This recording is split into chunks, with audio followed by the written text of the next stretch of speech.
So it was very first built. Building only had 8 tons of air conditioning, whereas we have 40 tons. We're able to run through it now. Also, they would have had more men on board. The engine's running pretty much all the time they could. So the air conditioning they had was basically a glorified dehumidifier. It kept everything on this side bearable, and it kept the air moving, but it didn't really do much of anything for the temperature itself. It would also be incredibly loud in here. And back in World War II, people weren't really worried about working conditions, so none of those men would have been given any hearing protection like this. They would have had some hearing loss, maybe even partial deafness after just one patrol, which is really unfortunate. I actually have a recording I can play for you guys if you'd like to hear it. It's a little bit over half the volume of one engine. So yes, no. Okay, and 3, 2, 1. Now that's about 6 and 5, but the biggest problem is that anyone assigned to working here would be faced with a minimum of 15 day-night cycles worth of that sound blaring in their ears, spread out over the standard 90-day deployment length.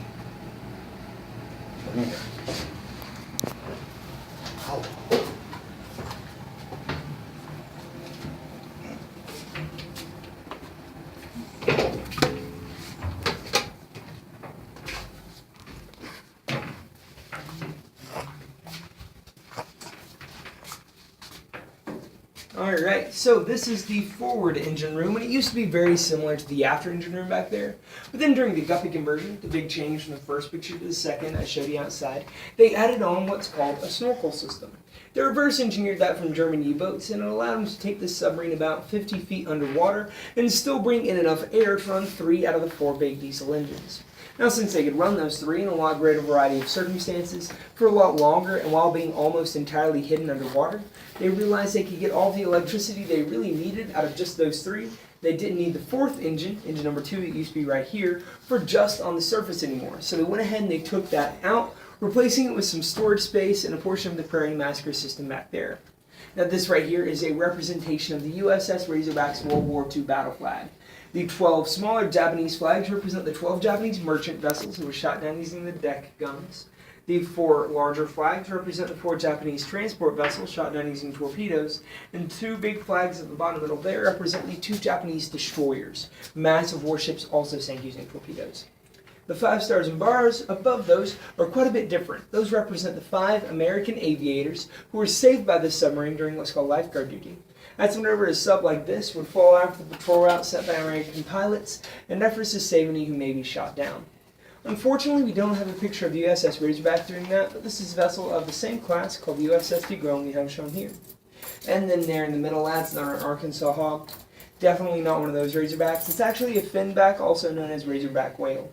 The reddish-gray in color, live in most bodies of seawater, and at the time the United States Navy was naming all the vessels after aquatic life, so it's basically just a big coincidence we got it over here. It's not tied into the university or sports team or anything like that at all. That's a pretty neat selling point, though. Up this way we have 2 freshwater stills. These turn salt water into fresh water at an ideal rate of up to 1,000 gallons a day apiece. But since they took so much electricity and generated so much heat, they couldn't be run continuously. They ended up making more like 500 to 700 gallons a day apiece. So much of that water went just to the engines. Then another big portion went to service the battery cells. You've got cooking water and drinking water. That personal hygiene or keeping themselves clean went to the very bottom of their list. These guys only got to take 30-second showers, about once every 2 weeks. But since everyone smelled bad, no one did. Eventually your nose, it just gave up. It stopped working, had to get used to the new smell. That's a big part of why submarines were called pig boats. It's because everybody smelled bad all the time. Any questions? Okay. There's another hole.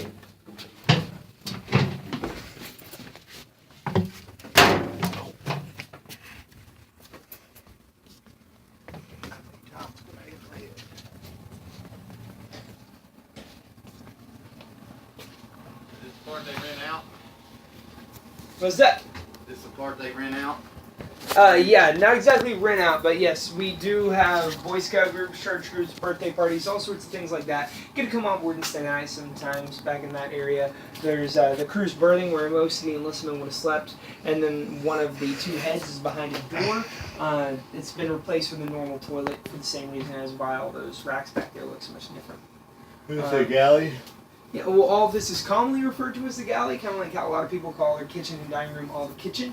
This is the galley proper, it's sort of their kitchen area, and this is the crew's mess. There will be up to 22 guys in here at a time, though typically more like 16 will be in here at a time. They tended to spend about 10 to 15 minutes in here eating before trading out and letting the next group come in, but that's not actually a rule. They actually had about an hour-long period of time for each meal, and it's basically first come, first served.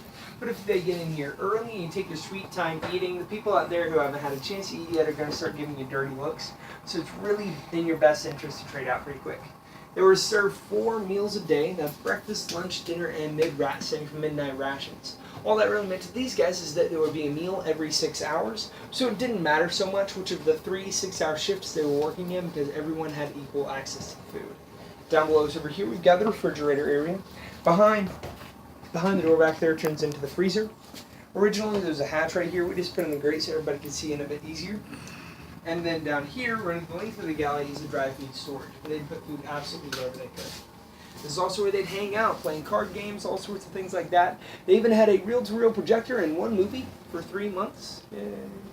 Hope they liked it. Could have been a very long 90 days. There were a few times when one vessel would approach another out in the open ocean just to trade movies, but that was pretty rare. What was more common is that after watching a movie a few times, they might turn off the volume and start making up their own words. Any questions about anything so far? Alrighty.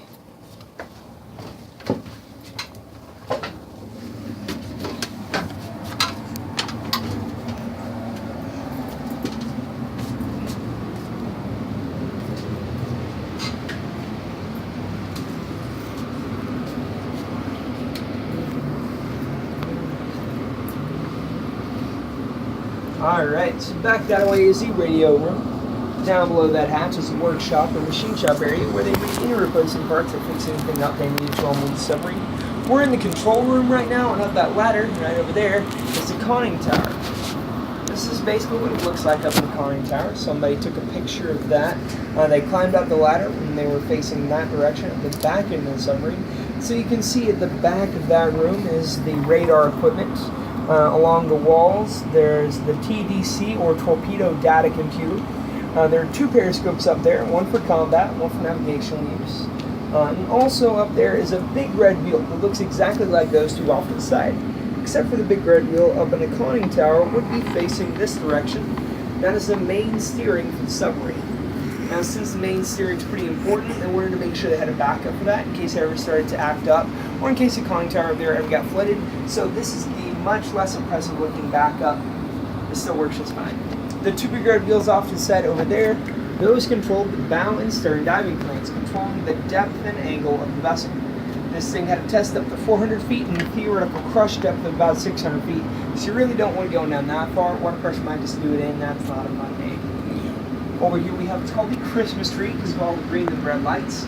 You want what's known as a green board or a straight board before you take the submarine underwater. It lets you know all of the hull openings, vents, everything like that are shut tight and good to go.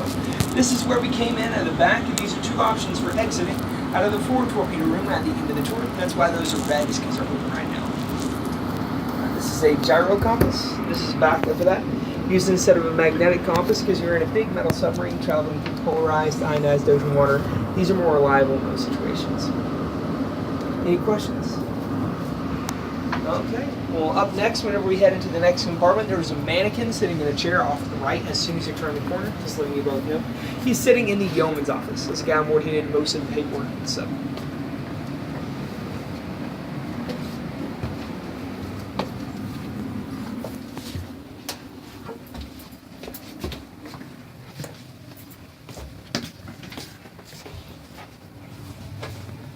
How you doing, buddy?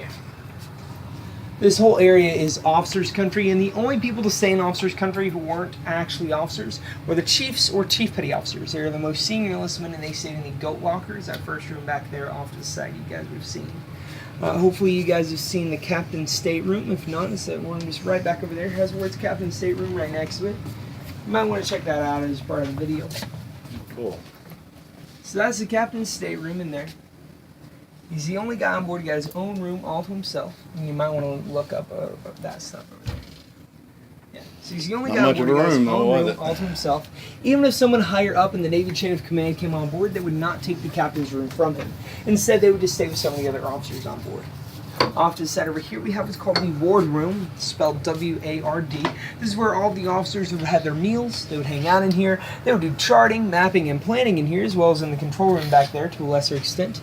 They'd also use that room in case of any sort of emergency to handle any medical problems that might pop up. For the most part, if you're working on a submarine, you're either good to go or the entire ship is sinking and no amount of medical attention is going to fix that. But sometimes emergencies happen.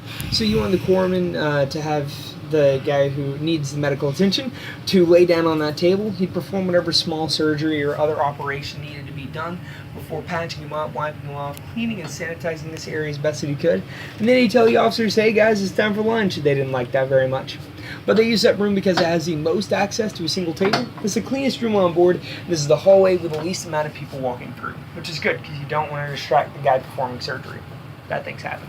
Whenever we head into the very last compartment, it's going to be a step through the door just like normal and a second step down after that. So just step through, step down, and you're good to go.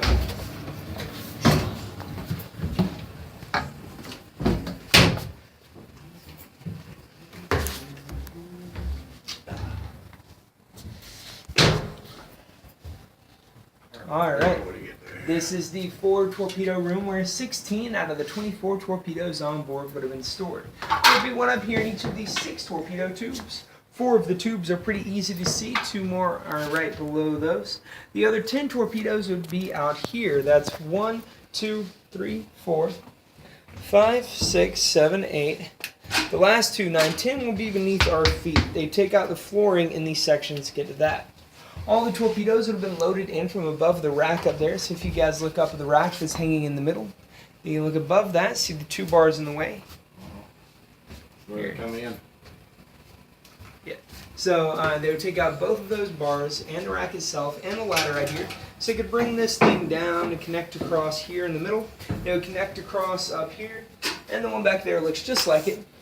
So they could bring a torpedo skid like this one, roll it out into the middle, so they could load a torpedo from up there right down onto the skid.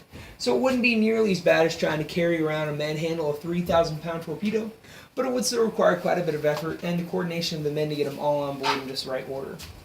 Whenever we head on out, there are 2 ways of exiting. You can either go straight up this ladder, or if you prefer, you can go up and then to the left. Up and to the left is the emergency exit. It was also theoretically used by the predecessors to the Navy SEALs to run some Black Ops in the Vietnam War.